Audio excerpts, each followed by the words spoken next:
प्यारे दोस्तों, competitive exam segment में आप सभी का स्वागत है।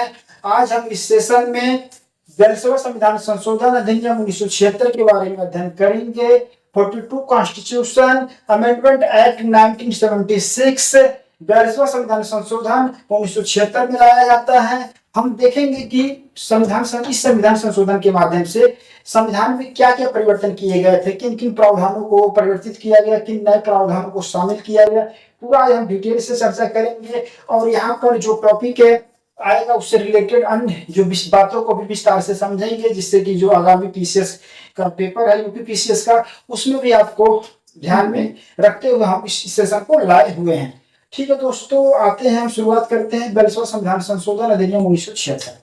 तो इस संविधान संशोधन के द्वारा कई प्रकार की परिवर्तन संविधान में, हमारे भारतीय संविधान में किए जाते हैं, उसको देखेंगे। देखिए दोस्तों, प्रस्तावना पहले देखते हैं। प्रस्तावना में तो जो प्रस्तावना है उसमें जो है समाजवादी, सोशलिस्ट, पंथनिरपेक्ष, सेकुलर, अखंडता, इंटीग्रिटी, तो 3 नए शब्द जो है प्रस्तावना में प्रियम्बल में जो है दोस्तों जोड़े जाते हैं। समाजवादी, पंथनिरपेक्ष और अखंडता। समाजवादी हो गया, पंथनिरपेक्ष हो गया और अखंडता, इंटीग्रिटी को क्या है जोड़े जाते हैं। फिर प्रियम्बल। अब देखिए दोस्तों, प्रियम्बल से आप देखेंगे हर बार पीवाईक्यू में अगर देखेंगे तो क्वेश्चन आते रहे एग्जाम्स में। तो इसको हम प्रस्तावना को थोड़ा सा डिटेल में अभी समझ लेते हैं। प्रस्तावना के संदर्भ में देखिए, तो प्रस्तावना क्या है दोस्तों? तो प्रस्तावना की प्रियम्बल है, आपको लगभग याद होनी चाहिए दोस्तों। अगर नहीं याद है तो उसमें जो मेन बातें की गई हैं वो चीज आपको ध्यान में रखनी चाहिए। प्रस्तावना में अभी तक केवल एक बार संशोधन किया गया है, वो भी 42वें संविधान संशोधन 1976 के द्वारा, जिसमें जो है समाजवादी, पंथनिरपेक्ष और अखंडता शब्द को जोड़ा गया था। प्रस्तावना अगर है, देखिए दोस्तों, आपको आज प्रस्तावना हम याद करा देंगे। जैसे देखिए, हम भारत के लोग भारत को एक संपूर्ण प्रभुत्व संपन्न समाजवादी, पंथनिरपेक्ष, लोकतंत्रात्मक गणराज्य बनाने के लिए तथा उसके समस्त नागरिकों को सामाजिक, आर्थिक, राजनीतिक न्याय, विचार, अभिव्यक्ति, विश्वास, धर्म, उपासना की स्वतंत्रता, प्रतिष्ठा और अवसर की समता प्राप्त कराने के लिए तथा उस सदन में व्यक्ति की गरिमा और राष्ट्र की एकता और अखंडता को सुनिश्चित करने वाली बंधुता को बढ़ाने के लिए द्वारा संविधान सभा में संविधान को 26 नवंबर 1949 ईस्वी को अंगीकृत, अधिनियमित और आत्मर्पित किया जाता है। तो दोस्तों, प्रस्तावना जो है जब हम पढ़ते हैं तो यहाँ लिखा हुआ हम भारत के लोग, हम भारत के लोग, हम भारत के लोग से हमको ज्ञात होता है कि संविधान की शक्ति का स्रोत क्या है। तो संविधान की शक्ति का स्रोत क्या है? संविधान की जो शक्ति है, संविधान अपनी शक्ति कहाँ से प्राप्त करता है? तो संविधान जो है अपनी शक्ति जो है जनता से प्राप्त करता है। संविधान जो अपनी शक्ति कहां से प्राप्त करता है दोस्तों? जनता से। तो संविधान जो है वह अपनी शक्ति जनता से प्राप्त करता है। संविधान सर्वोच्च है। संविधान जो सर्वोच्च है उसमें लिखे गए जो अनुच्छेद हैं, जो प्रावधान हैं, वे क्या है? प्राथमिक कानून होते हैं। वे कैसे कानून होते हैं? प्राथमिक कानून होते हैं, सर्वोच्च कानून होते हैं, प्राथमिक कानून होते हैं, सर्वोच्च कानून होते हैं। और विधायिका के, संसद और विधानमंडल के द्वारा संविधान के प्रावधानों के अनुरूप रहते हुए कानून का निर्माण किया जाता है। तो आज हम प्रस्तावना पर फोकस कर रहे हैं। प्रस्तावना जो है, जैसे हम भारत के लोग, इससे हमको ज्ञात होता है कि संविधान जो अपनी शक्ति जो कहां से प्राप्त करता है? जनता से प्राप्त करता है, भारत के लोग से प्राप्त करता है। भारत के लोग, भारत के लोग हैं, भारत के नागरिकों से जो अपनी शक्ति प्राप्त करता है। फिर उसके बाद हम देखते हैं हम भारत के लोग, हम भारत के लोग भारत को एक संपूर्ण प्रभुत्व संपन्न, हम भारत के लोग भारत को एक, हम भारत के लोग भारत को एक संपूर्ण प्रभुत्व संपन्न, भारत को एक संपूर्ण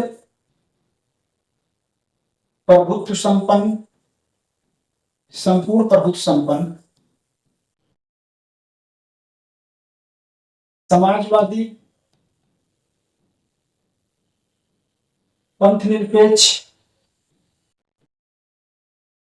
पंथनिरपेक्ष, लोकतंत्रात्मक, लोकतंत्रात्मक गणराज्य बनाने के लिए, लोकतंत्रात्मक गणराज्य बनाने के लिए लोकतंत्रात्मक गणराज्य बनाने के लिए। तो हम भारत के लोग भारत को संपूर्ण प्रभुत्व संपन्न समाजवादी पंथ निरपेक्ष लोकतंत्रात्मक गणराज्य बनाने के लिए, तो संपूर्ण प्रभुत्व संपन्न भारत जो है अपने आंतरिक और बाह्य निर्णय लेने में स्वतंत्र है। भारत के ऊपर कोई शक्ति नहीं। भारत जो है अपने संविधान के अनुसार चलता है। भारत पे कोई ऊपरी शक्ति नहीं, कोई बाहरी दबाव नहीं। भारत अपने राष्ट्रीय और अंतर्राष्ट्रीय निर्णय जो है अपने हितों से लेता है, अपनी पूरी तरह से क्या है, स्वतंत्र है, स्वायत्त है। ठीक है। अब यहाँ पर देखेंगे दोस्तों, भारत की पंथ निरपेक्ष, भारत का कोई राष्ट्रीय धर्म नहीं है। यहाँ पर लोकतंत्रात्मक पद्धति है, लोकतंत्रात्मक, यहाँ पे जनता का शासन है, जनता के द्वारा, जनता के लिए। यहाँ लोगों का तंत्र है। कैसा तंत्र है? लोकतंत्रात्मक, लोगों का तंत्र है। गणराज्य यहाँ पर जो है राष्ट्र जो प्रमुख है वह भारत की जनता के प्रतिनिधियों के द्वारा प्रत्यक्ष रूप से क्या है, चुना जाता है। ठीक। तो ये यहाँ पर रिपब्लिक है, डेमोक्रेटिक है भारत, यहाँ पर सेकुलर है भारत, सोशलिस्ट है, सोवरेनिटी है भारत के पास, संपूर्ण प्रभुत्व संपन्न, पूरी तरीके से भारत अपने निर्णय लेने के लिए, अपने बारे में सोचने के लिए पूरी तरह से क्या है, स्वतंत्र है। उस पर कोई भी बाहरी शक्ति का दबाव नहीं है। तो जब हम प्रेमबल पढ़ते हैं तो हमको इस चीज का ज्ञान होता है। संविधान के बारे में हमको और बेसिक चीजें पता चलती है। देखिए यहाँ पर देखेंगे, अब जैसे समाजवादी शब्द जो है और क्या है, समाजवादी और सेकुलर, ये दोनों शब्द जो है 42वें संविधान संशोधन 1976 के द्वारा प्रस्तावना में जोड़े जाते हैं। ठीक है दोस्तों। फिर उसके बाद अगर हम प्रस्तावना में आगे आते हैं, हम भारत के लोग भारत को संपूर्ण प्रभुत्व संपन्न समाजवादी पंथ निरपेक्ष लोकतंत्रात्मक गणराज्य बनाने के लिए तथा उसके नागरिकों को, तथा उसके समस्त नागरिकों को, कैसे नागरिकों, समस्त नागरिकों को, समस्त नागरिकों को किस प्रकार की न्याय की बात की गई है, समस्त नागरिकों को न्याय क्या है, 3 प्रकार का न्याय है। सामाजिक, आर्थिक, राजनीतिक न्याय। कैसे न्याय की बात की गई है, सामाजिक, आर्थिक और राजनीतिक न्याय। और क्या है, राजनीतिक न्याय, राजनीतिक न्याय। ठीक है। और स्वतंत्रता की बात की गई है। स्वतंत्रता, किस प्रकार की स्वतंत्रता, किस प्रकार की लिबर्टी की बात की गई है, तो विचार अभिव्यक्ति, विचार अभिव्यक्ति, विचार अभिव्यक्ति, विश्वास, धर्म, उपासना की स्वतंत्रता की बात की गई है। तो किस प्रकार की लिबर्टी की बात की गई है यहाँ पर, विचार अभिव्यक्ति, विश्वास, धर्म और उपासना। 1 2 3 4 5, तो 5 प्रकार की लिबर्टी, 5 प्रकार की स्वतंत्रता की बात की गई है। और 3 प्रकार के जस्टिस की बात की गई है, सामाजिक, आर्थिक, राजनीतिक न्याय। तो दोस्तों अगर आप पीवाईक्यू देखेंगे, पीसीएस का, प्रीलिम्स का देखिए आज इसका, वहां से आपको क्वेश्चन यहाँ से आए होंगे, पेपर से जो है इस तरीके से क्वेश्चन आपको पूछा गया, कितने प्रकार के न्याय का उल्लेख किया गया स्टेटमेंट फॉर्म में। तो लिबर्टी के कितने टाइप का है, तो 5 टाइप आपका, विचार अभिव्यक्ति, विश्वास, धर्म और उपासना।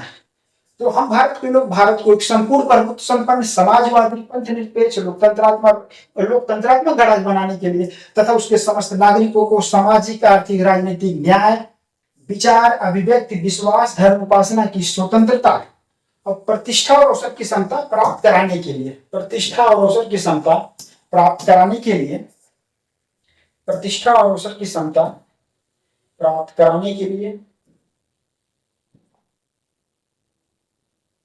प्रतिष्ठा और अवसर की समता प्राप्त कराने के लिए, प्रतिष्ठा और अवसर की समता, प्रतिष्ठा और अवसर की समता, प्रतिष्ठा और अवसर की समता, प्रतिष्ठा और अवसर की समता प्राप्त कराने के लिए। ठीक है। प्रतिष्ठा और अवसर की समता प्राप्त कराने के लिए। तो यहां पर देखेंगे दोस्तों कि समता की अगर बात करें तो 2 प्रकार की समता की बात की गई। इक्वलिटी की अगर बात करें 2 प्रकार की, एक है प्रतिष्ठा की समता, प्रतिष्ठा, और क्या है, एक अवसर की समता। तो समता 2 टाइप की बात की गई। ठीक है दोस्तों, ये याद होनी चाहिए। अभी आपको बताया स्वतंत्रता जो है, विचार अभिव्यक्ति, विश्वास, धर्म, उपासना, 5 प्रकार की लिबर्टी, 5 प्रकार की स्वतंत्रता है। 3 प्रकार की जस्टिस की बात की गई, सामाजिक, आर्थिक, राजनीतिक न्याय। ठीक। और भारत की प्रकृति के बारे में बात की, राष्ट्र हमारा कैसा, हमारा राष्ट्र जो है समाजवादी है, प्रभुत्व संपन्न है, पंथ निरपेक्ष है, लोकतंत्रात्मक है, गणराज्य।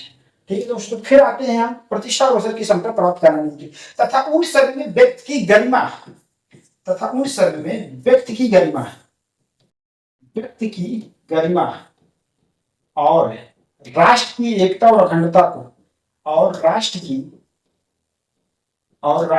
एकता और राष्ट्र की एकता और अखंडता को राष्ट्र की एकता और अखंडता को सुनिश्चित करने वाली राष्ट्र की एकता और अखंडता को सुनिश्चित करने वाली बंधुता को बढ़ाने की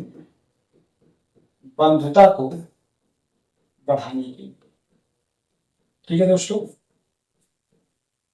व्यक्ति की जो गरिमा है, जो व्यक्ति की डिग्निटी है और राष्ट्र की जो एकता है, जो यूनिटी है और जो इंटीग्रिटी को सुनिश्चित करने वाली बंधुता को बढ़ाने के लिए। तो यहाँ पर देखेंगे दोस्तों 42वें संविधान संशोधन द्वारा एक जो अखंडता शब्द, जो इंटीग्रिटी जोड़ा गया, ठीक है। इंटीग्रिटी शब्द को क्या है जोड़ा गया यहाँ पर 42वें संविधान संशोधन 1976 के द्वारा। और एक शब्द जो यहाँ पर जोड़ा गया, समाजवादी शब्द जोड़ा गया और एक शब्द क्या जोड़ा गया, पंथ निरपेक्ष। तो 42वें संविधान संशोधन 1976 के द्वारा 3 नए शब्द प्रस्तावना में जोड़े जाते हैं, एक समाजवादी और एक पंथ निरपेक्ष और एक क्या दोस्तों जोड़ा जाता है, अखंडता शब्द। ये तीनों आपको याद होना चाहिए कर ठीक है दोस्तों। फिर यहाँ पर व्यक्ति की गरिमा और राष्ट्रीय एकता अखंडता को सुनिश्चित करने वाली बंधुता को बढ़ाने के लिए एतद द्वारा इस संविधान सभा में इस संविधान को जो है 26 नवंबर 1949 ईस्वी को संविधान को 26 नवंबर 1949 ईस्वी को 26 नवंबर 1949 ईस्वी को 26 नवंबर 1949 ईस्वी को अंगीकृत अधिनियमित और अर्पित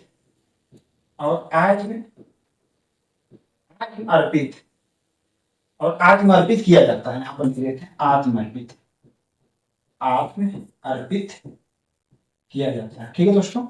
तो 26 नवंबर 1950 ईस्वी को संविधान को अंगीकृत अधिनियमित और क्या है, आत्मर्पित किया जाता है। तो इन तीनों शब्दों पे भी आप विशेष रूप से ध्यान दीजिएगा दोस्तों कि जो ये अंगीकृत है, अधिनियमित है और आत्मर्पित, ये भी प्रश्न में एग्जाम में आ सकता है। संविधान को कब अपनाया, मतलब अंगीकृत अधिनियमित आत्मर्पित किया गया 26 नवंबर 1950 ईस्वी को।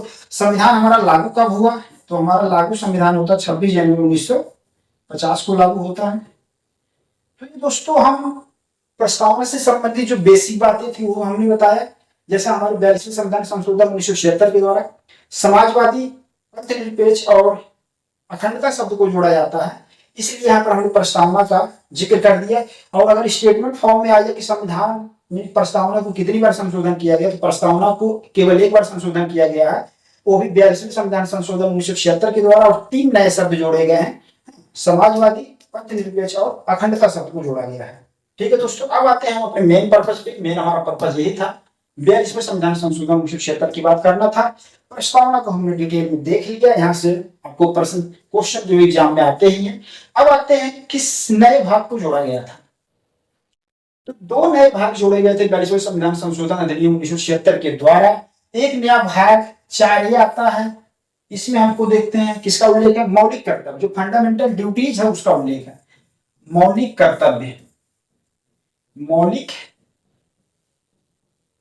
कर्तव्य क्या क्या है दोस्तों, यहाँ पर उल्लेख किया गया है। और भाग 14A में क्या उल्लेख किया गया है, तो भाग 14A में जो अधिकरण है, भाग 14A में जो है अधिकरण की स्थापना का प्रावधान किया गया है, ठीक है।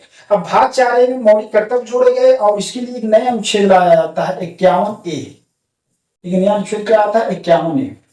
और भाग 14A जोड़ा जाता है और साथ ही 2 नए अनुच्छेद जोड़े जाते हैं, 323A और 323B, ठीक है दोस्तों। फिर देखते हैं कौन से नए और अनुच्छेद जोड़े जाते हैं। अनुच्छेद 39 से, अनुच्छेद 43 से, 48 से, 51A, ठीक है। यहाँ पर चीजें हो गया, ठीक है दोस्तों। अब हम बात करते हैं, यहाँ पर इस चीज को भी आप लिख सकते हैं, नए अनुच्छेद जो जोड़े गए 323A और 323B, ठीक है दोस्तों। अभी हम मौलिक कर्तव्य का चर्चा कर रहे हैं। स्पेशली हम अधिकरण को देख लेते हैं पहले डिटेल में, क्योंकि यहाँ से भी आपको प्रश्न जो है देखने को मिलेंगे। अधिकरण की अगर आप बात कर लें तो देखिए दोस्तों, अधिकरण को हम जानने से पहले जान लेते हैं अधिकरण को। अधिकरण को ट्रिब्यूनल, ट्रिब्यूनल की जो स्थापना है, अधिकरण की जो स्थापना है, जो अधिकरण की स्थापना है वह मूल संविधान में नहीं था। इसे 42वें संविधान संशोधन 1976 के द्वारा जो है लाया जाता है ट्रिब्यूनल। और जो ट्रिब्यूनल की जब स्थापना की गई तो उसमें दो अनुच्छेद जोड़े जाते हैं, एक अनुच्छेद 323A और एक अनुच्छेद 323B जोड़ा जाता है। और भाग 14 तो आपको बता ही दिया, इसलिए खुआया ही था। ठीक, अब यहाँ पर देखिए जो अनुच्छेद 323 है उसमें जो है केवल संसद कानून बना सकती है, संसद को केवल संसद कानून बना सकती है। कौन बना सकता है कानून? केवल संसद है। कौन कानून बना सकता है? केवल संसद है। अनुच्छेद 323 केवल संसद को शक्ति प्रदान करता है कि कानून बनाए। अभी किस विषय में कानून बनाएगी बताएंगे आपको हम दोस्तों। 323B इस पे जो है संसद और राज्य विधानमंडल दोनों कानून बना सकते हैं। संसद और राज्य विधानमंडल जो है दोनों कानून बना सकते हैं, दोनों कानून बना सकते हैं। ठीक है दोस्तों, तो ये आप बारीकी ध्यान रखिएगा, क्वेश्चन यहां से भी आ सकते हैं, आए भी हैं पीवाईक्यू में। अधिकरण का उल्लेख भाग 14A में है। अनुच्छेद 323 से केवल संसद को कानून बनाने का अधिकार है। अनुच्छेद 323B के अनुसार संसद और राज्य विधानमंडल दोनों कानून बना सकते हैं। अब अनुच्छेद 323A के तहत क्या बात करें? अनुच्छेद 323A, तो अनुच्छेद 323A जो लोक सेवा, संसद को शक्ति प्रदान है, संसद को अधिकार प्रदान है कि संसद को शक्ति प्रदान है, संसद को शक्ति प्रदान है कि वह लोक सेवा से संबंधित जो भर्ती है, लोक सेवा की पब्लिक जो लोक सेवा होते हैं, लोक सेवा से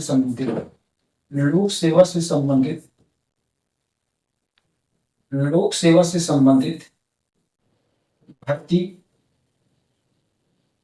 नियुक्ति जो हो रहा है, सेवा शर्तों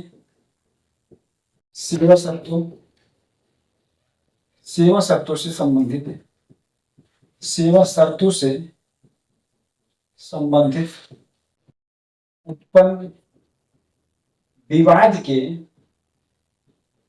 समाधान के लिए अधिकरण की स्थापना से है। अधिकरण की स्थापना,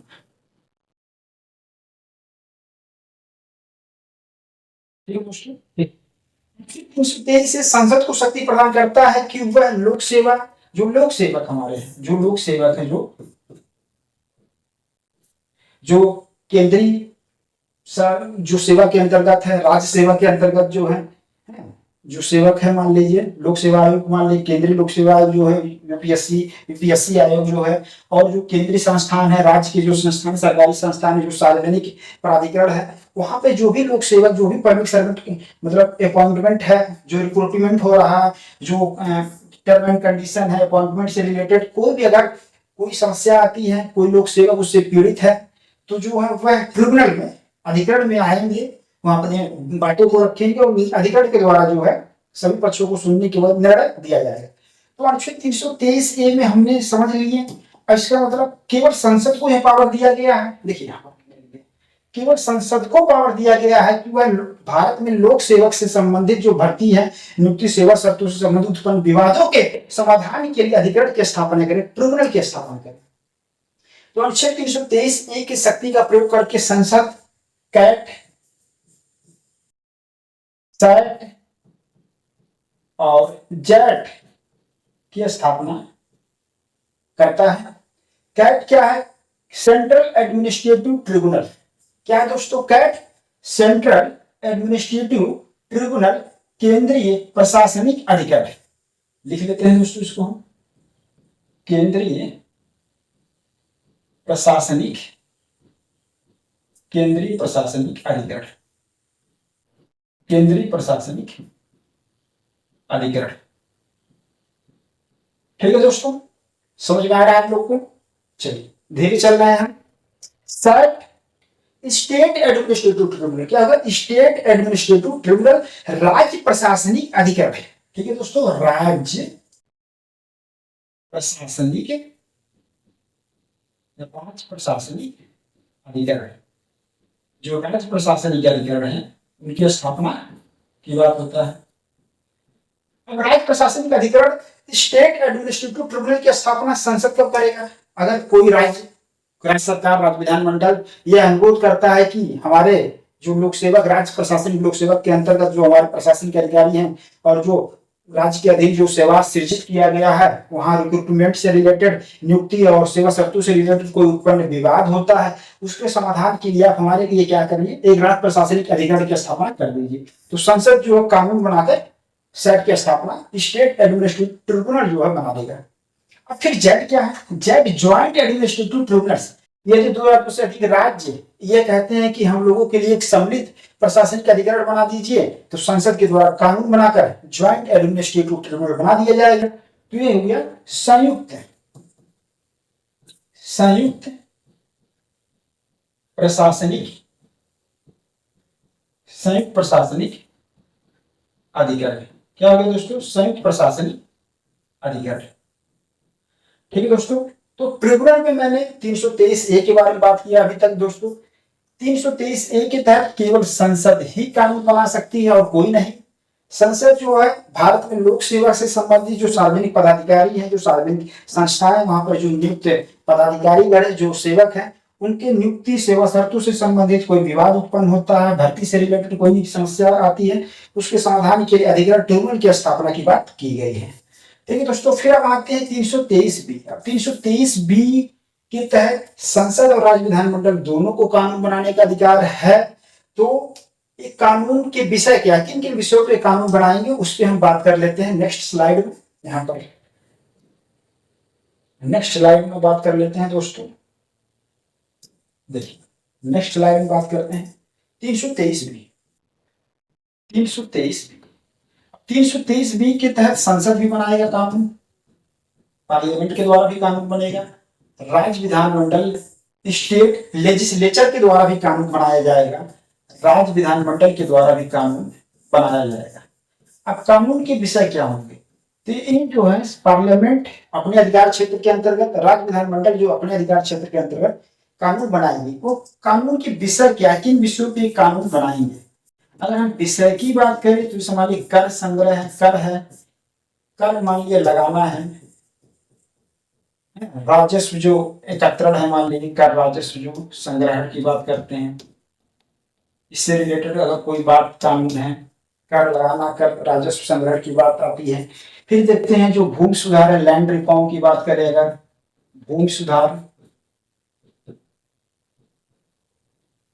हो गया। फिर उसके बाद आप देखेंगे जो आवश्यक वस्तु अधिनियम है, उसके अंतर्गत जो खाद्य भंडार हैं, जो खाद्य भंडार हैं, उसके संदर्भ में जो कानून बनाया जाता है। ऐसे जो आवश्यक वस्तु अधिनियम के अंतर्गत जो वस्तुएं आती, खाद्य वस्तुएं आती, उनके जो उत्पादन से लेके भंडारण, वितरण और जो कीमत नियंत्रण क्या है,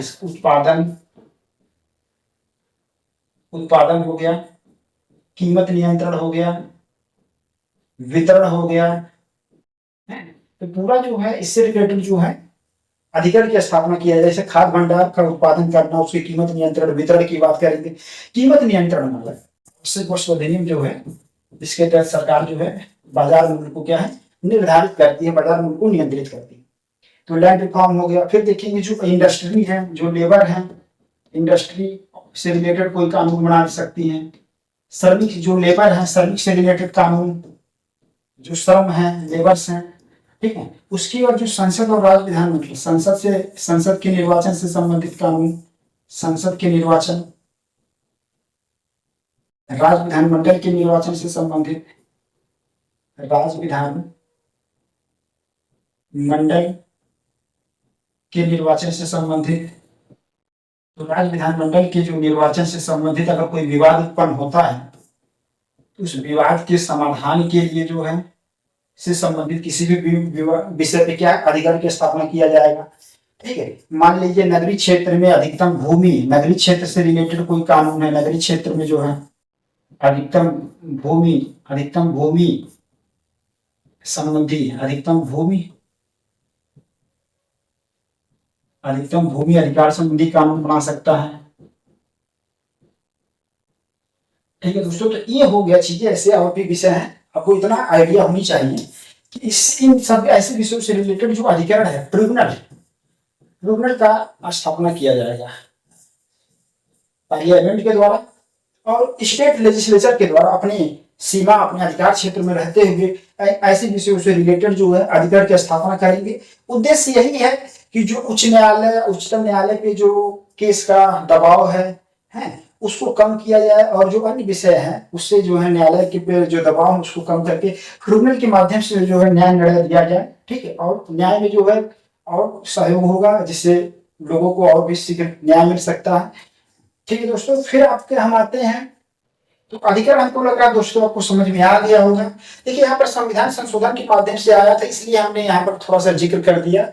आप देखेंगे पीवाईक्यू में, पीसीएस के पेपर में, तो आईएएस में भी आपको आया हुआ यहाँ से क्वेश्चन है, तो ये बारीकी आप समझिएगा। 323A और 323B में क्या प्रोविजन है, क्या प्रावधान किए गए, भाग 14A के अंतर्गत अधिकरण की स्थापना की जाती है। ठीक है दोस्तों, अब हम आते हैं फिर अपने वही मेन मुद्दे पे, मेन जो हमारा पर्पस है संविधान संशोधन, 42वें संविधान संशोधन 1976 के द्वारा हमने प्रस्तावना से संबंधित जो बातें थी, जो आ सकते थे एग्जाम में, संभावनाएं जो है उसको हमने जिक्र किया।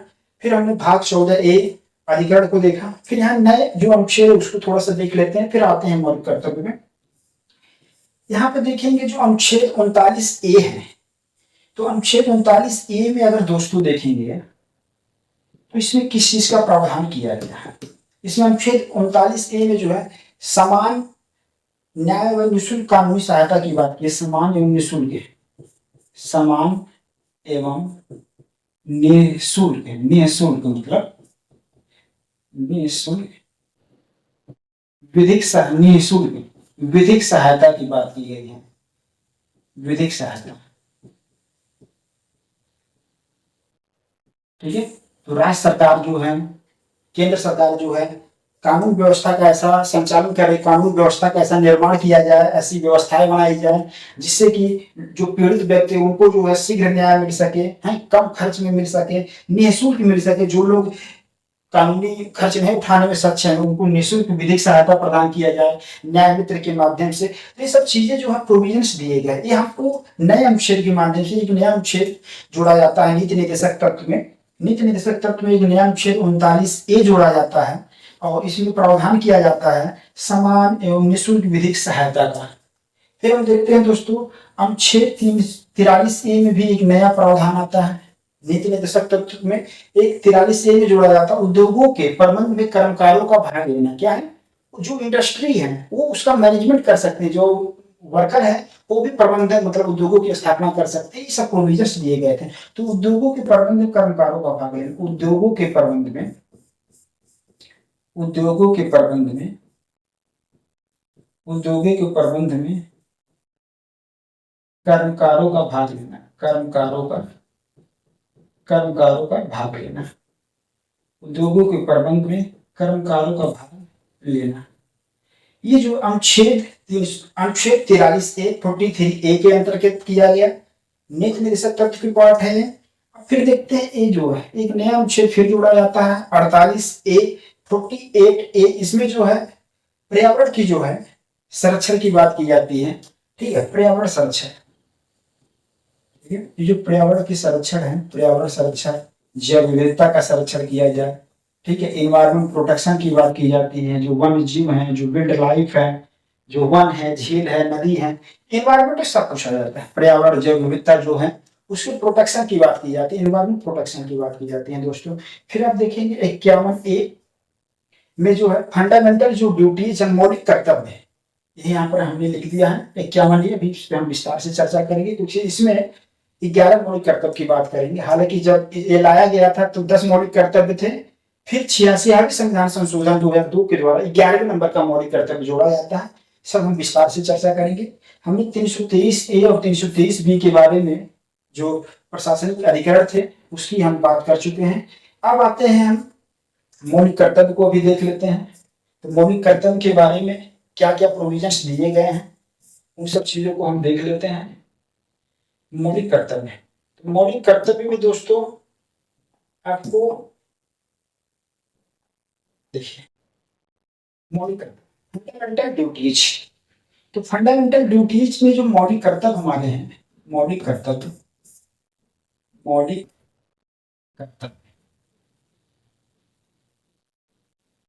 तो मौलिक कर्तव्य जो है, फंडामेंटल जो ड्यूटीज है, उसमें जो है एक इसमें है, भाग 4A में है, और किस अनुच्छेद से रिलेटेड है, अनुच्छेद 51A। ये चीजें दोस्तों आपको पता होना चाहिए। संविधान संशोधन 42वें संविधान संशोधन के द्वारा ये चीजें आया था, इसको जोड़ा गया था संविधान में। अब हम देखेंगे पहला मौलिक कर्तव्य क्या है। मौलिक कर्तव्य जो फंडामेंटल ड्यूटीज है, पहला मौलिक कर्तव्य क्या है, ठीक है। तो पहले नंबर का जो मौलिक कर्तव्य है, जैसे जानते हैं कि मौलिक कर्तव्य कुल इस समय वर्तमान में 11 मौलिक कर्तव्य है, उसको हम देख लेते हैं। पहले नंबर का मौलिक कर्तव्य क्या है, कि पहले नंबर का जो मौलिक कर्तव्य है वह है क्या दोस्तों, बताइए।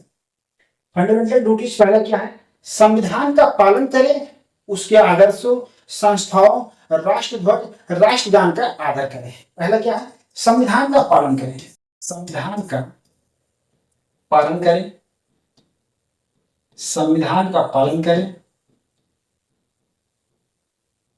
संविधान का पालन करें, उसके आदर्शों, उसके आदर्शों, उसके आदर्शों, संस्थाओं, उसके आदर्शों, संस्थाओं, राष्ट्रध्वज, राष्ट्रध्वज, राष्ट्रगान का, राष्ट्रगान का आदर करें, राष्ट्रगान का क्या करें, आदर करें। ठीक है दोस्तों, तो आपको रिस्पेक्ट करना है और ओबे करना, मतलब पालन करना है आपको उससे। संविधान का जो कॉन्स्टिट्यूशन का पालन करें, उसके आदर्शों, संस्थाओं, राष्ट्रध्वज, राष्ट्रगान का आदर करें। हमारा संविधान जो है इतना प्यारा भारतीय संविधान है, जो भारत की जनता की आकांक्षा, अभिलाषा, सपनों को पूरा कर रहा। भारत के जो 20वीं सदी, 21वीं सदी और आने वाली सदी में भी विश्व नेतृत्व में अपनी भूमिका को सुनिश्चित किया जा रहा है, वह संविधान के जो प्रोविजन है, संविधान में जो इतना प्यारा संविधान हमारा है, जो देश को विकास की प्रगति के मार्ग पर हमेशा अग्रसर किए हुए हैं। तो उसका जो उस संविधान का आपको हमको क्या करना है, हमारे संविधान का पालन करना हमको। उसके जो आदर्श हैं, जो संवैधानिक मूल्य हैं, जो संवैधानिक कर्तव्य हैं, जो संवैधानिक अधिकार दिए गए हैं, संवैधानिक संस्थाओं के जो शासन के तीनों अंग है, विधायिका, कार्यपालिका, न्यायपालिका, सभी को जो अपने अधिकारों के साथ जो शक्ति पृथक्करण सिद्धांत है, सभी को अपने दायित्वों का निर्वहन करना होगा, संवैधानिक मूल्यों का पालन करना होगा। उस जो आदर्श है, जो संस्थाएं हैं, जो संवैधानिक संस्थाएं हैं, जो संस्थाएं हैं, उसके जो राष्ट्रध्वज और राष्ट्रगान के क्या है दोस्तों, आदर करना होगा। राष्ट्रगान पे क्या है, आदर करना है। ठीक है दोस्तों, राष्ट्रगान का क्या हमको आदर करें। दूसरा मौलिक कर्तव्य क्या है, दूसरा मौलिक कर्तव्य है कि संविधान का जो हमारे संविधान, जो भारत की स्वतंत्रता दिलाने में, जो स्वतंत्रता के लिए राष्ट्रीय आंदोलन को प्रेरित करने वाले उच्च आदर्शों को क्या हृदय में संजोए रखे। तो स्वतंत्रता के लिए राष्ट्रीय आंदोलन को, स्वतंत्रता के लिए, स्वतंत्रता के लिए राष्ट्रीय आंदोलन को, स्वतंत्रता के लिए राष्ट्रीय आंदोलन को, स्वतंत्रता के लिए राष्ट्रीय आंदोलन को प्रेरित करने वाले, राष्ट्रीय आंदोलन को प्रेरित करने वाले, प्रेरित करने वाले उच्च आदर्शों को, उच्च आदर्शों को,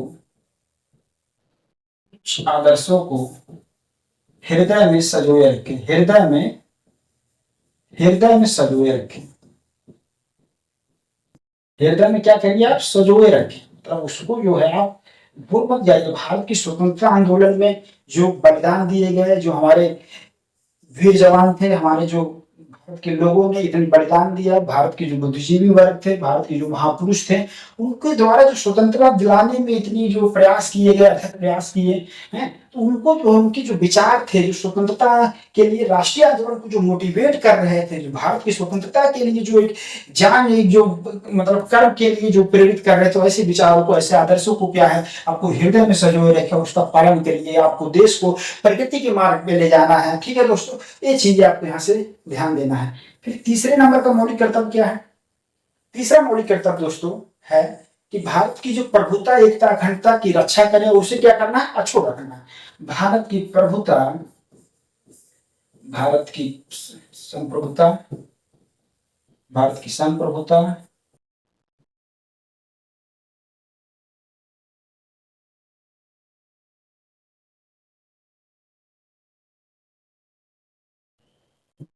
भारत की संप्रभुता,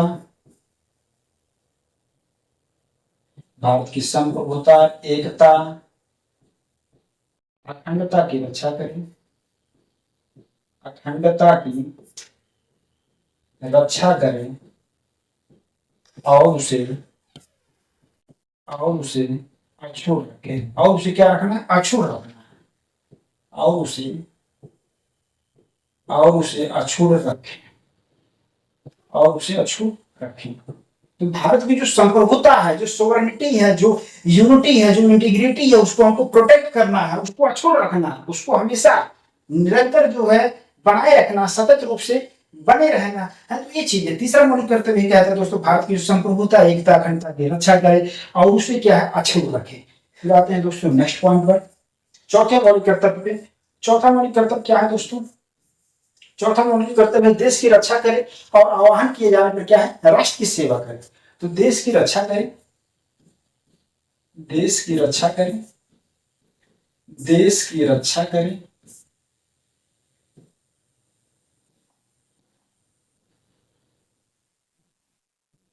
देश की रक्षा करें, देश की रक्षा करें और आह्वान किए जाने पर राष्ट्र की सेवा करें। और आह्वान किए जाने पर, आह्वान किए जाने पर, आह्वान किए जाने पर राष्ट्र की सेवा करें, राष्ट्र की सेवा करें। ठीक है दोस्तों? तो देश की रक्षा करना हो, और जब राष्ट्र की सेवा की बात है, अपने समर्पण के साथ, जो पूरी इच्छा के साथ, पूरे तहे दिल से आप राष्ट्र की क्या है? सेवा में, समर्पण में एकदम लग जाइए दोस्तों। फिर क्या है? पांचवा पॉइंट है। पांचवा पॉइंट क्या है? तो पांचवा जो मौलिक कर्तव्य है वह क्या है? देश के सभी लोगों में समरसता व समान भ्रातृत्व की भावना का निर्माण करे, जो प्रदेश, भाषा, वर्ग आधारित सभी भेदभाव से परे हो, ऐसी प्रथाओं का त्याग करे जो महिलाओं के सम्मान के विरुद्ध हो। तो जो भारत की सामाजिक जो संस्कृति है, जो भारत की जो विविधता है, विविधता में जो एकता है, यहाँ पर देखेंगे धार्मिक जो विविधता है, बोली की, भाषा के स्तर पर, रहन सहन, खान पान, तो ये जो एक प्रकार की विविधता है भारत में, एक प्रकार की विशेषता है, एक प्रकार का क्वालिटी है जो एक सूत्र में लोगों को बांधे रखता है। यहाँ पर विभिन्न प्रकार के धार्मिक संप्रदाय के लोग, हिंदू, मुस्लिम, सिख, ईसाई, बौद्ध, जैन, पारसी यहाँ पर हैं। यहाँ पर लोगों में एक प्रकार की समरसता का भाव, समान भ्रातृत्व का निर्माण हो, जिससे कि कोई भी बीच में जो आपस में भेदभाव हो वो कभी भी देश में, देश के विकास में, खुद के विकास में, समुदाय के विकास में बाधक ना बने। देश प्रगति करता रहे, समुदाय प्रगति करता रहे, लोगों का कल्याण सुनिश्चित हो। ये चीजें आपको यहाँ पर देखना दोस्तों।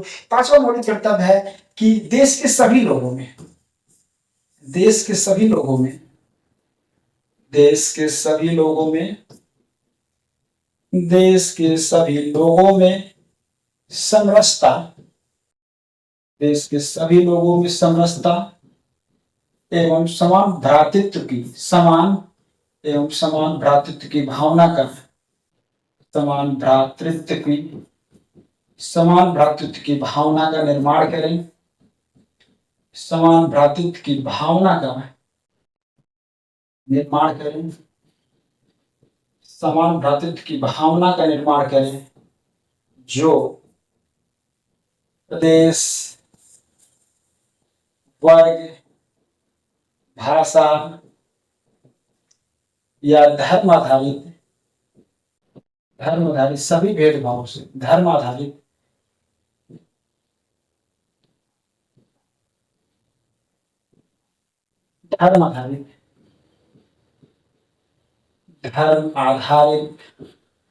सभी भेदभाव से परे हो, सभी भेदभाव से, सभी भेदभाव से परे हो। ठीक है दोस्तों? तो धर्म, देश के सभी लोगों में समरसता एवं समान भ्रातृत्व की भावना का निर्माण करे, जो प्रदेश, वर्ग, भाषा या धर्म आधारित सभी भेदभाव से परे हो, ऐसी कोई भी बाधा आपस में जो है और उधर ना बन सके। ठीक है दोस्तों, फिर ऐसी प्रथाओं का त्याग करें जो महिलाओं के सम्मान के विरुद्ध हो। ऐसी प्रथाओं का त्याग करें, ऐसी प्रथाओं का त्याग करें जो महिलाओं के सम्मान के विरुद्ध हो, जो महिलाओं के सम्मान के विरुद्ध हो।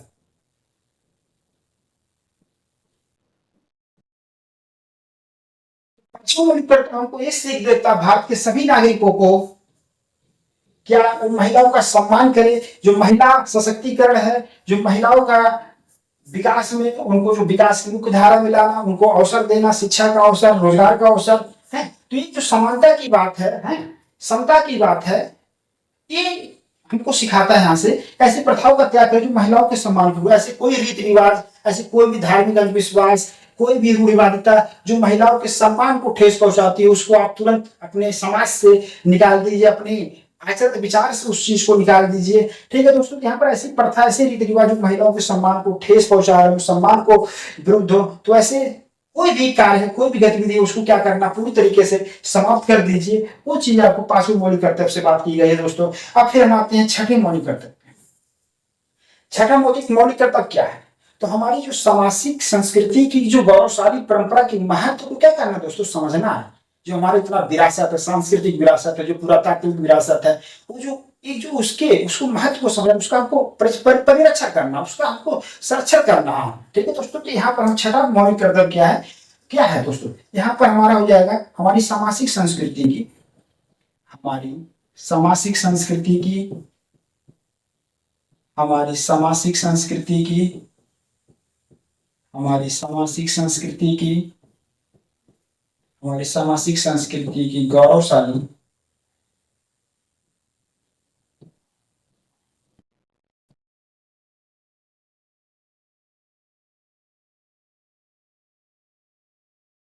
हमारी सामाजिक संस्कृति की गौरवशाली गौरवशाली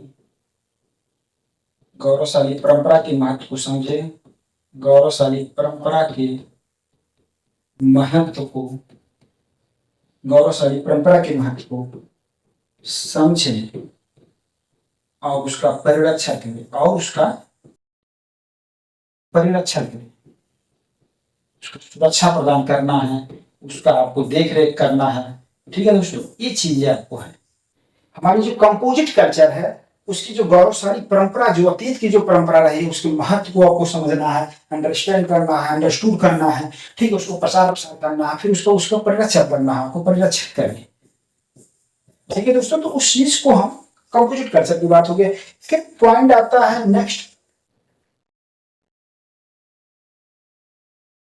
मौलिक कर्तव्य हमने देख लिया। उसके बाद हम सातवें मौलिक कर्तव्य पे आते हैं दोस्तों देखिए, आपको यहाँ पर हम मौलिक कर्तव्य सोच रहे हैं, याद कराते हैं, इसलिए यहाँ पर चीजें लिखे हैं। किताब में बातें हैं, लेकिन चीजें याद होनी चाहिए। आप देखेंगे हर बार क्वेश्चन यहाँ से आते रहते हैं, इसलिए चीजें यहाँ पर हम सोच रहे थे दोस्तों। चलिए, सातवां मौलिक कर्तव्य क्या है? तो सातवां जो मौलिक कर्तव्य है, आपने छठा मौलिक कर्तव्य तक देख लिया। हमारी सामाजिक संस्कृति गौरवशाली परंपरा के क्या महत्व को समझे और उसका परिरक्षण करें। अब आपको किसका परिरक्षण करना है? पर्यावरण का, जो प्राकृतिक पर्यावरण है, जो बायोडाइवर्सिटी है, जो इन्वायरमेंट है, उसको हमको संरक्षण करना है। तो क्या हो जाएगा? प्राकृतिक पर्यावरण, प्राकृतिक पर्यावरण, प्राकृतिक पर्यावरण, प्राकृतिक पर्यावरण जिसके अंतर्गत जिसके अंतर्गत जिसके अंतर्गत वन, नदी, झील, वन्य जीव आदि, मतलब बहुत सी चीजें हैं बायोडाइवर्सिटी में, आदि आते हैं, उनकी रक्षा करें। आदि आते हैं, उनकी रक्षा करें, उनकी रक्षा करें। और क्या करेंगे दोस्तों आप लोग? और प्राणी मात्र के प्रति दया भाव रखें। क्या है? प्राणी मात्र के प्रति दया भाव रखें, प्राणी मात्र के प्रति दया भाव रखें, प्राणी मात्र के प्रति दया भाव रखें, दया भाव रखें।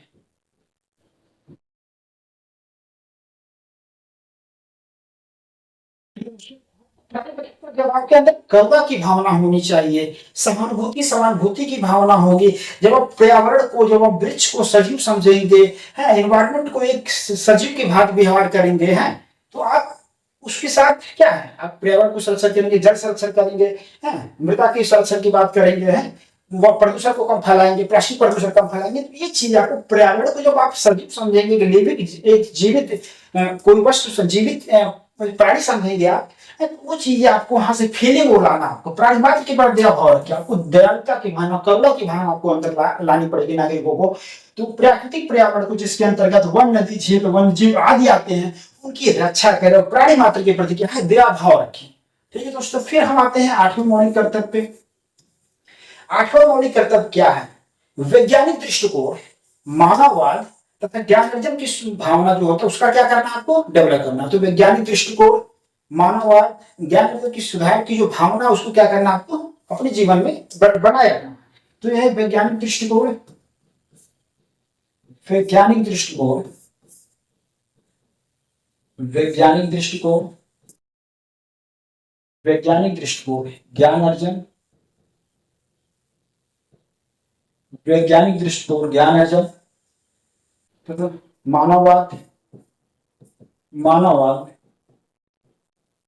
तथा सुधार की भावना का, तथा सुधार की भावना का, तथा सुधार की भावना का विकास करें, तथा सुधार की भावना का विकास करें। ठीक है दोस्तों,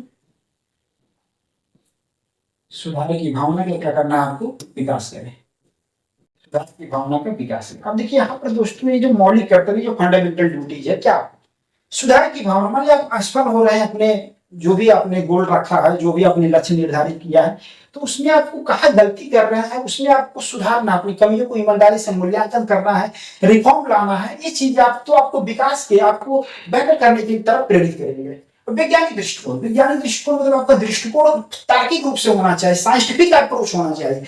अब रूढ़िवादिता अंधविश्वासों में आप अपने आप को मत रखिए।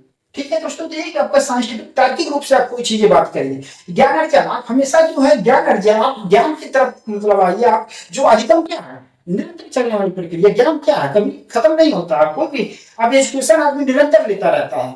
ठीक है, तो ज्ञान अर्जन व्यक्ति के जन्म से लेकर मृत्यु तक ही चलता रहता है। तो ज्ञान अर्जन आपका है मानववाद, मानवता, जो मानवीय मूल्य है, जो स्नेह की भावना है, जो दयालुता, करुणा, सहानुभूति, समानुभूति है, जिसके माध्यम से आप व्यक्ति को जो है सेवा का है, सहयोग में जो है उस पीड़ित व्यक्ति को आप सहयोग कर पाते हैं। तो एक मानवतावाद, जो मानव होने के नाते आपको कर्तव्य बनते हैं, वो चीज यहाँ पर निर्धारित किया गया है। ठीक है दोस्तों, फिर आते हैं हम। ठीक है दोस्तों, तो वैज्ञानिक दृष्टिकोण हो गया, ज्ञान अर्जन, मानव तथा सुधार की भावना का विकास कर। तो यहाँ पर एक एक शब्द का अपना एक बहुत भाव है दोस्तों। इस चीज को आप बनाए रखेंगे तो आपको मेंस में भी और फिर पीवाईक्यू में, प्रीलिम्स में जैसे पेपर आते हैं आप सारे पढ़ लेंगे, स्टेटमेंट फॉर्म में आएगा, दिक्कत नहीं आपको होगा दोस्तों। फिर हम आते हैं 9th मौलिक कर्तव्य क्या कहता है। 9th मौलिक कर्तव्य क्या कहते हैं दोस्तों, थोड़ा सा लेंदी लग रहा होगा वीडियो, लेकिन ये कि आपको याद हो जाएगा दोस्तों। हम इस तरीके से कोशिश कर रहे हैं, क्योंकि देखेंगे पेपर में आते ही हैं और मतलब कंफ्यूजन में गलत हो जाते हैं, तो इसलिए दोस्तों इसको ध्यान से आप देखिए। तो यहाँ पर देखिए 9वां मौलिक कर्तव्य क्या है, तो 9वां मौलिक कर्तव्य है हमारा सार्वजनिक संपत्ति की सुरक्षा करें। सार्वजनिक संपत्ति की क्या है, सुरक्षा करें। सार्वजनिक संपत्ति की, सार्वजनिक संपत्ति की क्या है, सुरक्षा करें। सार्वजनिक संपत्ति की सुरक्षा करो, हिंसा से दूर रहें, और हिंसा से, और हिंसा से, और हिंसा से दूर रहें। दोस्तों यहाँ पर आपको सार्वजनिक संपत्ति, जो पब्लिक प्रॉपर्टी है, जो रोड है, जो ब्रिज है, जो रेलवे है, बस स्टॉप है, जो बस है, जो भी प्रॉपर्टी है सार्वजनिक संपत्ति का, आपको सुरक्षा करना पड़ेगा। ठीक है, और हिंसा से दूर रहा, वायलेंस नहीं कर सकते हैं। गांधी जी का जो है अहिंसा की जो संकल्पना है, जो सत्य और अहिंसा के मार्ग पे चलने की है, इसके साथ अपने जीवन में आप उस चीज को करेंगे तो देश प्रगति करेगा, आप प्रगति करेंगे। हैं आपका जो एक नैतिक विचार और एक सामाजिक जो दायरा है, वो जो है एक बहुत ही बैलेंस और संतुलित हो पाएगा। तो सार्वजनिक संपत्ति की सुरक्षा करें और हिंसा से क्या है, दूर रहें। अब फिर दोस्तों आते हैं 10वें मौलिक कर्तव्य पे।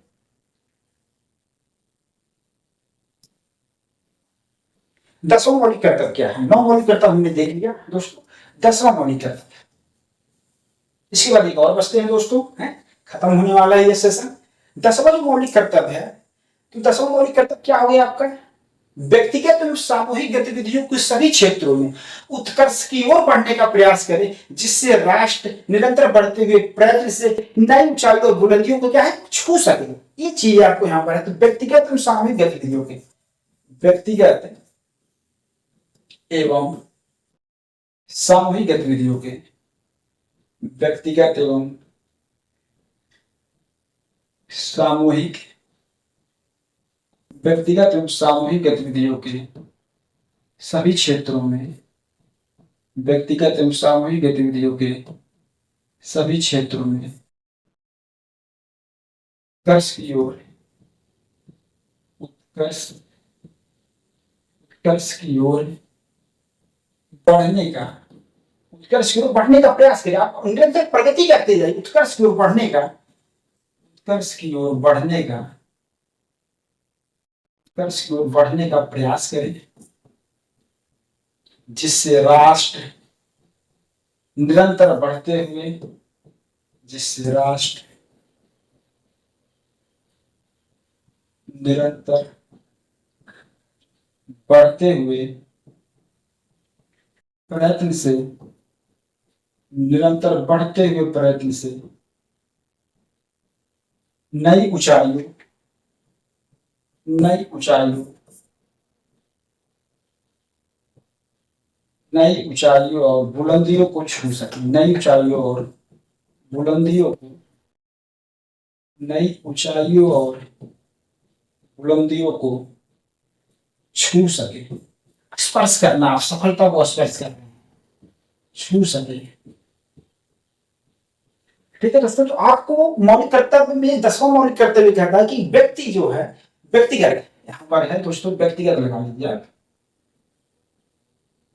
व्यक्तिगत मतलब इंडिविजुअल, व्यक्तिगत, इंडिविजुअल और सामूहिक ग्रुप में, ग्रुप में कई लोग मिलकर आपस में कोई संगठन बनाते हैं, उस संगठन के माध्यम से प्रगति करते हैं, देश में योगदान देते हैं, समुदाय का विकास करते हैं, जनता को लाभ देते हैं। तो वो चीजें आपके हैं। तो व्यक्तिगत एवं सामूहिक गतिविधियों के सभी क्षेत्रों में उत्कर्ष की ओर बढ़ने का प्रयास करें। ठीक है दोस्तों, बढ़ने का प्रयास करें, यहां पर बढ़ने का क्या है, प्रयास करें, जिससे राष्ट्र निरंतर बढ़ते हुए प्रयत्न से नई ऊंचाइयों और बुलंदियों को छू सके। जब आप प्रगति करेंगे व्यक्तिगत स्तर पे, समूह संगठन बना के प्रगति करेंगे, तो देश प्रगति करेगा, देश को लाभ मिलेगा, देश नई ऊंचाइयों और नई बुलंदियों को छुएगा। ये चीज यहाँ पर दोस्तों 10वां मौलिक कर्तव्य आपका दिया गया है। फिर 11 नंबर की मौलिक कर्तव्य लास्ट पे हम आ गए दोस्तों। अब देखिए, जब 11 नंबर का मौलिक कर्तव्य जो है, ये 86वें संविधान संशोधन अधिनियम 2002 के द्वारा जोड़ा गया था। कहां जोड़ा गया? 86वें संविधान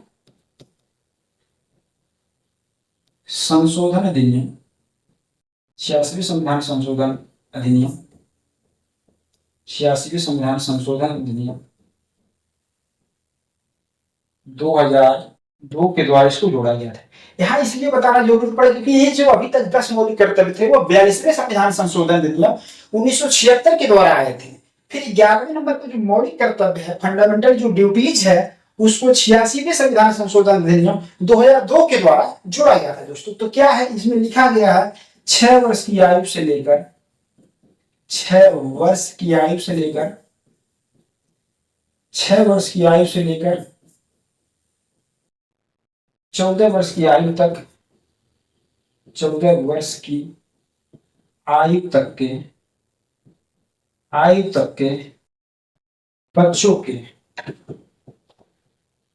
आयु तक के बच्चों के शिक्षा का, शिक्षा की व्यवस्था, शिक्षा की जो व्यवस्था है करने का कर्तव्य, शिक्षा की व्यवस्था, शिक्षा की व्यवस्था करने का कर्तव्य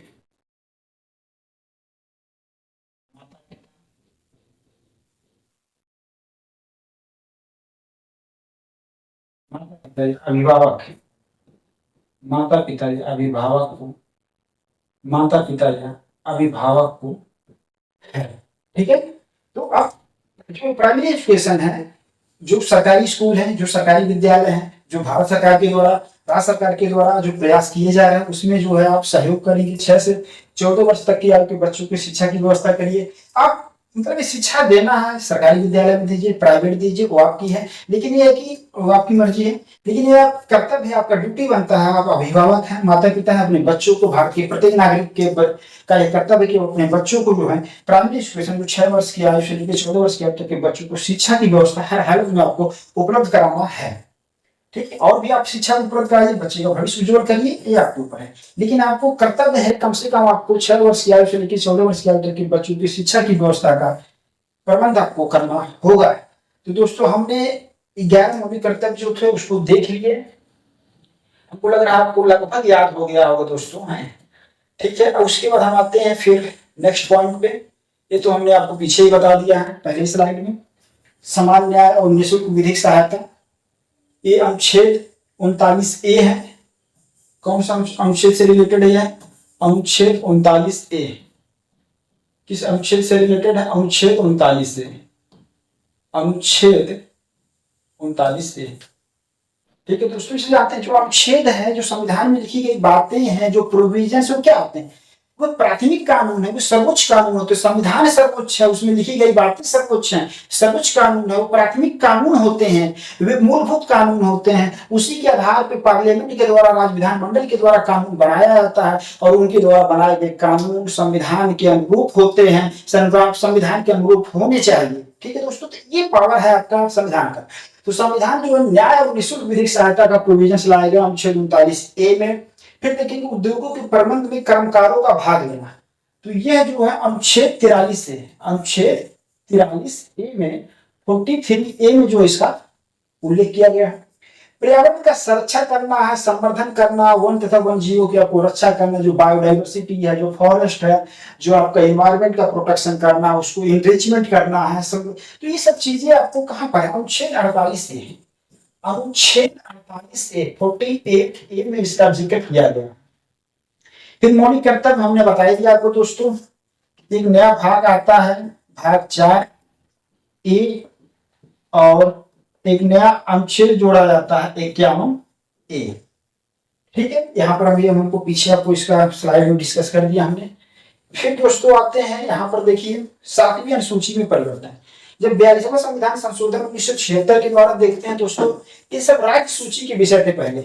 जब तक संशोधन नहीं हुआ था तो ये राज्य सूची के जो विषय थे, तो राज्य जो सूची के विषय थे, स्टेट जो लिस्ट में थे, ये इसको स्टेट लिस्ट से किसमें ला दिया गया? समवर्ती सूची में। किसमें ला दिया गया दोस्तों? समवर्ती सूची में ला दिया है। समवर्ती सूची में आ गया। समवर्ती सूची में आया किस संविधान संशोधन के द्वारा? 42वें संविधान संशोधन 1976 के द्वारा दोस्तों। ठीक है, तो देखिए किस संशोधन? 42वां संविधान संशोधन अधिनियम 1976 की हम बात कर रहे हैं। उसी संविधान संशोधन के द्वारा दोस्तों ये चीजें आया हुआ था, तो उसी चीज की हम बात कर रहे हैं। किस संविधान संशोधन के द्वारा? 7वीं अनुसूची में परिवर्तन हुआ। 7वीं अनुसूची में जैसे आप जानते हैं 3 सूची है, एक संघ सूची है, एक क्या आपका संघ सूची है, राज्य सूची है, और क्या है? समवर्ती सूची है। संघ सूची में संघ अपने अधिकार क्षेत्र में आने वाले विषयों से संबंधित कानून बनाते हैं।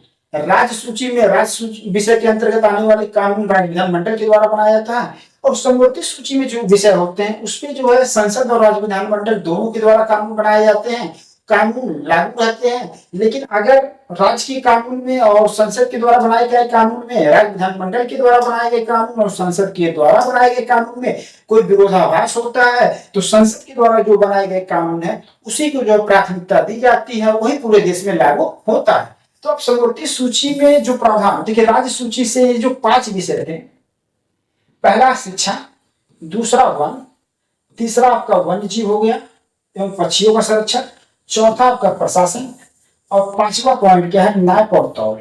5वां पॉइंट क्या है दोस्तों? आपका नाप और तौल। इन 5 विषयों को राज्य सूची से निकाल कर किसमें शामिल कर दिया गया? समवर्ती सूची में शामिल किया गया। अब जब समवर्ती सूची में आ गया दोस्तों, तो इस पे कानून कौन बनाएगा? कानून 2 लोग बनाएंगे, एक तो संसद बनाएंगे, संसद के द्वारा बनेगा, और एक क्या है? राज्य विधानमंडल के द्वारा। एक जो है स्टेट लेजिस्लेचर के द्वारा कानून बनाया जाएगा, और एक आपका पार्लियामेंट के द्वारा कानून बनाया जाएगा। तो एजुकेशन से रिलेटेड, फॉरेस्ट से रिलेटेड, जो वाइल्ड लाइफ है, जो पक्षी हैं का संरक्षण प्रोटेक्शन की बात की गई, जो न्याय के एडमिनिस्ट्रेशन की बात की गई है, जस्टिस की बात की गई है, नाप तौल, जो माप तौल है मान लीजिए है, जो तराजू, ये सब जो चीजें आती है माप तौल में उपयोग किया जाता है, तो उससे जो रिलेटेड जो विषय है, जो उसके अनुषंगिक विषय होंगे, सभी विषयों के जो कानून पार्लियामेंट और राज्य विधानमंडल के द्वारा बनाए जाएंगे। और अगर कानून में कोई विरोधाभास की स्थिति आती है दोस्तों, तो पार्लियामेंट का जो कानून होगा वही प्राथमिक होगा, वही पूरे देश में लागू होगा। ठीक है दोस्तों, तो आपको यहाँ से एक आइडिया लग गया होगा दोस्तों। अब हम आपको थोड़ा सा चीजें जल्दी से समराइज कर देते हैं कि अभी आज हम इस वीडियो में, इस सेशन में क्या बताएं। दोस्तों, हमारा इस वीडियो में 42वें संविधान संशोधन अधिनियम 1976 के द्वारा एक कोशिश किया है कि आने वाला जो पीसीएस है, अक्टूबर में यूपी पीसीएस का जो पेपर है, उसको ध्यान में रखते हुए यहाँ पर कंटेंट को हमने लिया कि जो टॉपिक्स इंपॉर्टेंट है। अब देखिए 42वें संविधान संशोधन अधिनियम 1976 में और भी प्रोविजन है, जैसे देखेंगे अनुच्छेद 368 में भी संविधान संशोधन किया जाता है। ठीक है, अब यहाँ पर थोड़ा सा आपको डिटेल दे देते हैं, आपको चीजें दिक्कत ना हो। अब देखिए जो अनुच्छेद 368 होता है, अनुच्छेद 368 में संविधान संशोधन किया जाता है। ठीक है, अनुच्छेद 368 में संशोधन करके, अनुच्छेद 368 में कुछ संशोधन किया जाता है। अनुच्छेद 368 में कुछ संशोधन होते हैं।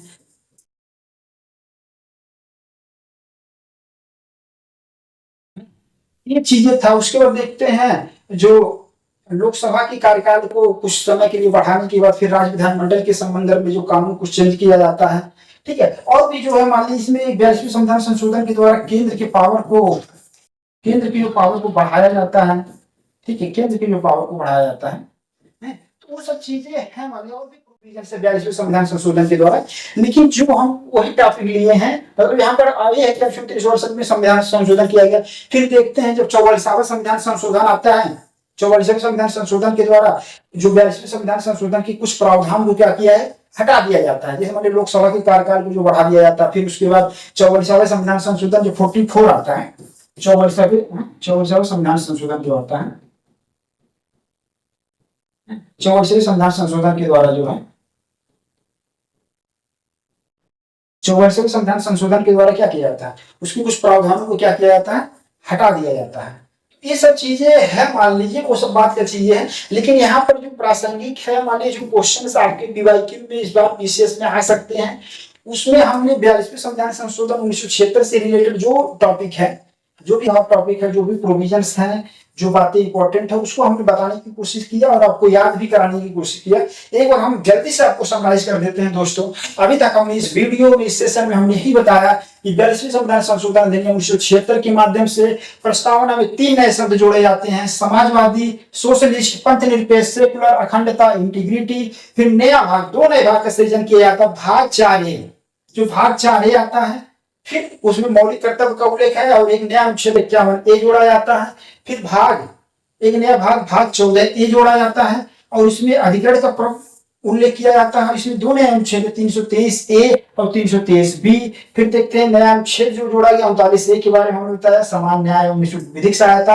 अनुच्छेद 43A के बारे में बताया, उद्योगों के प्रबंधन में कर्मकारों का भाग लेना। 48 से पर्यावरण का संरक्षण। 51 आपका मौलिक कर्तव्य है। 323A और 323B आपका अधिकरण से है। तो ये सब चीजें दोस्तों आपको हमने बता दी। फिर हमने प्रस्तावना को थोड़ा सा डिटेल किया कि प्रस्तावना में जो प्रोविजंस थे, जैसे हम भारत के लोग संविधान अपनी शक्ति कहां से प्राप्त करता है दोस्तों, तो संविधान जो अपनी शक्ति कहां से प्राप्त करता है, जनता ही सर्वशक्तिमान है, जनता ही शक्ति। संविधान को क्या कहते हैं, अब देखेंगे हमारे संविधान में कितना जनता जो है, हमारे संविधान को क्या बोला जाता है, संविधान हमारा जो अनोखा है, हमारा जो संविधान है वो क्या है, एक सजीव दस्तावेज बोला जाता है, सजीव है, अनोखा है, अद्भुत है। ठीक है, अद्भुत है। ठीक है, अद्भुत है। तो ये सब चीजें सजीव क्या, क्योंकि सजीव है, एक जीवित दस्तावेज है। हमारा कॉन्स्टिट्यूशन क्या है, एक जीवित दस्तावेज है। क्योंकि अभी तक देखेंगे यहाँ की जो भारत की जनता की जो आकांक्षा है, जो आवश्यकता है, जो उनके विकास के लिए जो आवश्यक प्रोविजंस है, भारतीय संविधान जो है परिस्थितियों के आधार पे एकात्मक लक्षण ग्रहण कर लेता है। सामान्य परिस्थितियों में संघात्मक लक्षण है, शक्तियों का बंटवारा केंद्र राज्य के मध्य हुआ है, लेकिन एकात्मक लक्षण ग्रहण कर लेता है आपात स्थिति में। वो सब चीजें दोस्तों आने वाले सिलेबस में आपको आने वाले सेशन में बताएंगे। तो यही है सजीव दस्तावेज, तो वही संघात्मक लक्षण से एकात्मक लक्षण बदलना, सत्य जो पृथक्करण का सिद्धांत, और एक सबसे बड़ी वही अभी देखेंगे भारत में 106 संविधान संशोधन हो चुके हैं। 106 जो संविधान संशोधन हो चुके हैं, संविधान संशोधन। अब 106 संविधान संशोधन हो चुके हैं दोस्तों। अब 106 संविधान संशोधन वही नारी वंदन अधिनियम आया, क्या आया था? नारी वंदन अधिनियम जो है, नारी वंदन अधिनियम, नारी वंदन अधिनियम। अब नारी वंदन अधिनियम के द्वारा क्या किया गया दोस्तों? महिलाओं को जो है वो आरक्षण दिया गया लोकसभा में, विधानसभा में। तो फिर हम बात चर्चा करेंगे। तो भाई जीवित इससे है, हमारा संविधान जीवित दस्तावेज है। भारत की जो आवश्यकता है उसके अनुरूप अपने आप में परिवर्तन संशोधन प्रस्तुत करता है। अनोखा, भारत विश्व का सबसे बड़ा लिखित संविधान है, अद्भुत है। यहाँ पर यहाँ संघात्मक से एकात्मक लक्षण ग्रहण कर लेता आपात स्थिति में। ये सब चीजें हैं। मैं यहाँ पर भारत में इतना बड़ा भारतीय भूभाग है, यहाँ पर एकल संविधान है, एकल नागरिकता है। और भारत में जो ये सब प्रोविजंस है ये आपको ध्यान दीजिए। तो हमने यहाँ पर भी बात किया दोस्तों, फिर हम कभी संविधान संशोधन को लेकर आएंगे तो बताएंगे इसमें डिटेल। अब देखिए प्रस्तावना से हमने बताया, हम भारत के लोग संविधान में अनुच्छेद प्रावधान जो प्राथमिक कानून है, सर्वोच्च कानून है, शक्ति कहाँ से प्राप्त करते हैं, जनता से प्राप्त किया जाता है, ये सब चीजें आपको यहाँ पर हमने बताया दोस्तों। फिर हमने वही शब्दावलियों को समझाया। यहाँ पर आप स्क्रीन शॉट लेके इसको आप तैयार कर सकते हैं। भारत को एक संपूर्ण प्रभुत्व संपन्न समाजवादी पंथ निरपेक्ष लोकतंत्रात्मक गणराज्य बनाने के लिए समस्त नागरिकों को कितने प्रकार की न्याय की बात की गई दोस्तों? 1 2 3 प्रकार के न्याय है। सामाजिक आर्थिक राजनीतिक न्याय, स्वतंत्रता की लिबर्टी की बात की गई। 5 प्रकार की लिबर्टी की बात की गई है, विचार, अभिव्यक्ति, विश्वास, धर्म, उपासना की। ठीक है दोस्तों। फिर आप देखेंगे प्रतिष्ठा और अवसर की समता, कितने प्रकार की समता की बात की है? 2 प्रकार की, प्रतिष्ठा की और अवसर की समता। ये भी पेपर पीवाईक्यू में आ सकती है। जितना आपको बताए हैं बहुत इंपॉर्टेंट है आपके लिए। व्यक्ति की धर्म और राष्ट्र की एकता और अखंडता को सुनिश्चित करने वाली बंधुता को बढ़ाने के लिए एक आपका अखंडता शब्द जोड़ा गया था। देखिए यहाँ अखंडता जोड़ा गया 42वें संविधान संशोधन 1976 के द्वारा। फिर एक समाजवादी शब्द को जोड़ा गया और एक पंथ निरपेक्ष, 3 शब्दों को जोड़ा गया। फिर उसके बाद दोस्तों देखते हैं, हमने अधिकरण के बारे में बताया, ट्रिब्यूनल के बारे में पूरा जिक्र किया। तो इस सबको आप पीछे के स्लाइड में आप देख लेंगे, आपको स्पष्ट हो जाएगा। 323 से केवल संसद कानून बना सकता है। 323A के बारे में केवल संसद कानून बना सकती है, यहाँ पर हमने पूरा विस्तार से देख लिया। फिर यहाँ पर हमने 323B को समझ लिया दोस्तों। उसके बाद आपका मौलिक कर्तव्य जो हो गया, फंडामेंटल ड्यूटीज भाग 4 में है, और 51 यहाँ से हो गया। अब देखिए दोस्तों यहाँ पर आपको चीजें ये ध्यान में रखिएगा कि यहाँ पर जैसे हमारे अनुच्छेद 51 11 मौलिक कर्तव्य है। अगर मान यहाँ पर 1 2 3 मौलिक कर्तव्य है, यहाँ पर ABCD करके भी आ सकता है। तो यहाँ पर मैंने आपको लिख देता हूँ जैसे ABC, तीसरा मौलिक कर्तव्य हो गया, DEFGHI।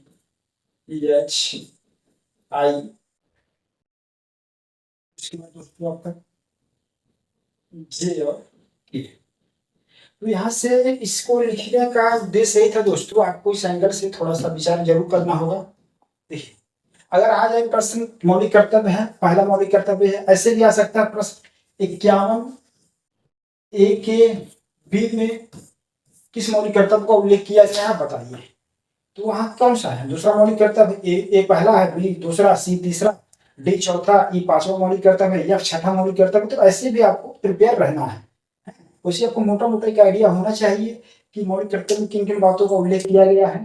ठीक है। अब देखिए तो यहाँ अगर ऐसे आ जाता है 51A के B में किस मौलिक कर्तव्य का उल्लेख है, तो यही है, स्वतंत्रता के लिए राष्ट्रीय आंदोलन को प्रेरित करने वाले कुछ आदर्शों को हृदय में संजोए रखें। C तीसरा मौलिक कर्तव्य हो गया, भारत की संप्रभुता एकता अखंडता की क्या करें, रक्षा करें। तो ये चीज आपको यहाँ पर कई बार रिवाइज करेंगे दोस्तों, आपको याद हो जाएगा ये चीजें सेशन। ठीक है। संविधान का पालन करिए, आदर्श वो आदर्शों संस्था और राष्ट्रीय का क्या करिए, आदर करिए। चौथा मौलिक कर्तव्य जो है आपका D, देश की रक्षा करिए और आह्वान किए जाने पर क्या है, राष्ट्र की सेवा करिए। आप देश के सभी लोगों में समरसता और संबंध भ्रातृत्व की भावना का निर्माण करें। प्रदेश वर्ग आधारित भाषा धर्म सभी जो है भेदभाव से परे। ये सब चीजें आप दोहरा लीजिएगा दोस्तों। छठा मौलिक कर्तव्य को जो सामाजिक संस्कृति है, यहाँ पर सातवां जो प्राकृतिक पर्यावरण है, सब कीवर्ड आप पकड़ लेंगे तो याद। जैसे 8वां मौलिक कर्तव्य वैज्ञानिक दृष्टिकोण, हाँ नौ आपका सार्वजनिक संपत्ति की जो सुरक्षा करना, हिंसा से दूर रहना। तो ये जो कीवर्ड आप पकड़ेंगे तो वहां से चीजें याद हो जाएगी। यहाँ पर क्या 10वां मौलिक कर्तव्य आगे बढ़ने की ओर प्रेरित कर रहा है। जैसे मान लीजिए आप आगे बढ़िए, अपने सपनों को पूरा करिए, अपने गोल को प्राप्त करिए, वही चीज व्यक्तिगत एवं सामूहिक गतिविधियों के सभी क्षेत्रों में उत्कर्ष की ओर बढ़ने का प्रयास करिए। 11वां मौलिक कर्तव्य जो 6 वर्ष की आयु से लेकर 14 वर्ष की आयु तक के बच्चों के शिक्षा की व्यवस्था करना है। तो आप यहाँ पर देखेंगे दोस्तों, जो कीवर्ड है आपको याद करना नहीं है दोस्तों, याद हो जाता है। संविधान का पालन करें, जो कीवर्ड है यहाँ से पकड़िए, स्वतंत्रता के लिए जो प्रेरित करने वाले, संप्रभुता है यहाँ पर। तो ऐसे ऐसे कीवर्ड पकड़ते हुए आप याद कर लेंगे दोस्तों, ठीक है।